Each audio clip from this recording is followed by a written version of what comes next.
In this last segment of our retouching tutorial, we're going to use Redeye, and seeing that we have a smart object as our bottom layer, and I'm not wanting to or not willing to make it so that I make a permanent change on the eyes, I still have to make the corrections.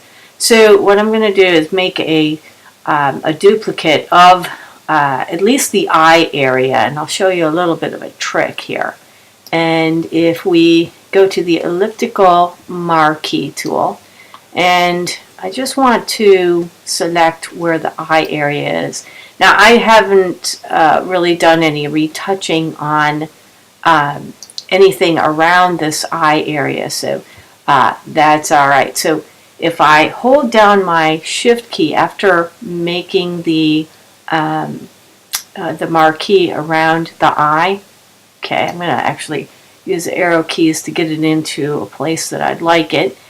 And then I want to hold down the shift key for the other eye.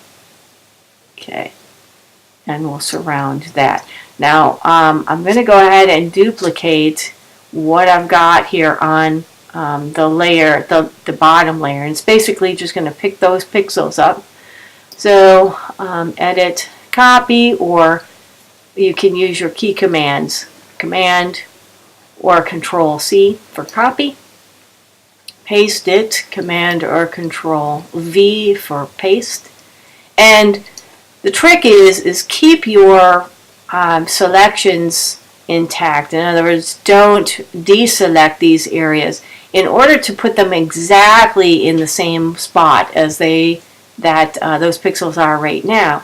Then we want to paste. Otherwise, we can paste in place, which is Shift Command V or Shift Control V. But in this way, this just simplifies things a little bit. So I'm going to go ahead and paste. And you can see here in the layers panel, yeah, I've got a duplicate layer. So if I turn off, all right, now we've got some floating eyes, which that's all right. I'm going to make the change to the eye layer. So I'm going to name that Eyes Correction. Okay, and press enter or return for the name of that. And then I want to go to where the healing brushes are and hold down your mouse, select the Redeye tool. And what happens is you want to select an area larger than what this actually is. Selecting something that is where we basically are clicking and dragging from one corner, like top left, for instance, to the bottom right, the opposite corner. And so we're kind of drawing a rectangular box, and we're really trying to cover over a circle. Well, if you draw a straight line right on the edge of a circle, let's say we do this right here.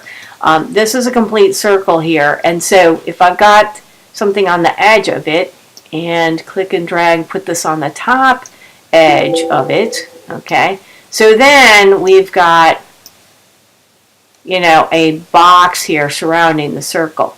But if I do use the Redeye tool in this way, if I click and drag right over, okay, what we've got in here, all right, the default, we're just going to go kind of on the inside. And the reason why it's not covering everything, if you look up here in the options panel, the pupil size, okay, 50%, 50% of what?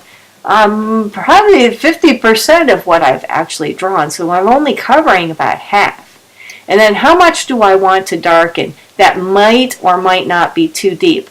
But one of the nice things is it avoids, you see here where there is a highlight here, it will keep the highlight intact, so that's an advantage. Well, so I feel like I've missed a little bit, so I'm going to undo this, Command or Control Z to undo, all right?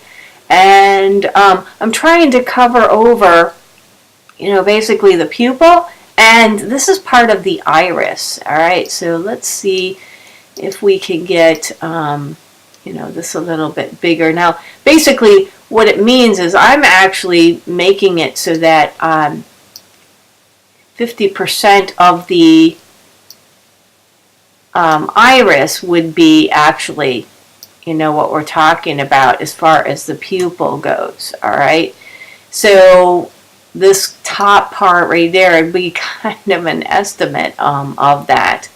So using the red eye here, all right, so I'm going to bring this up a little bit more because I want to cover over a little bit more. And then the darkening amount, how much do I want to darken it? Way dark, a little bit less. So it may take a little bit of experimentation with this. So you might want to bring these guides out. If you bring a guide out, just click inside of any of the rulers. If you don't see a ruler, go into View, show the ruler by marking it. It's already checked, so we're seeing those. All right, so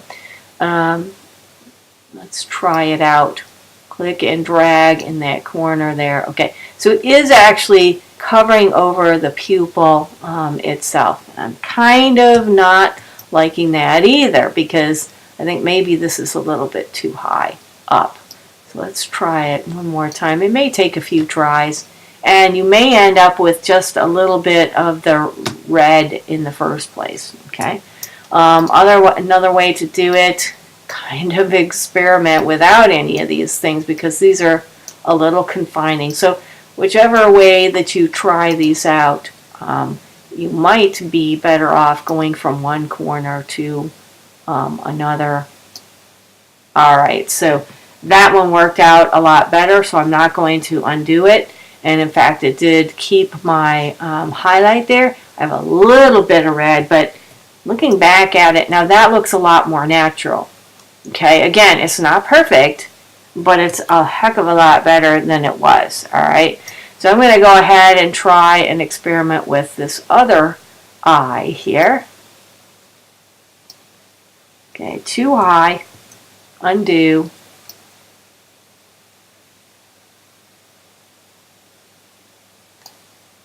All right, oh, wow, perfect. Okay, so it may take a few tries on our part. So what the eyes corrected, now why would I want to have it so that I have the original underneath? Well, if the boss comes along and says, that's not enough or that's too much, okay, I still can go back and make that revision. Everything fully editable. This so far is my editing. I have a little bit more to do, and I'm sure that you do too. So once you're done, save your work as a Photoshop native file. So you want to make sure it's no longer a JPEG because we've got layers involved. Make sure it's a Photoshop file. Rename it. Put your after. You want one that's before and you want one that's after because in your portfolio you want to show them pretty much side by side. All right, have fun everyone, and make these people with blemishes really happy by making corrections to their face.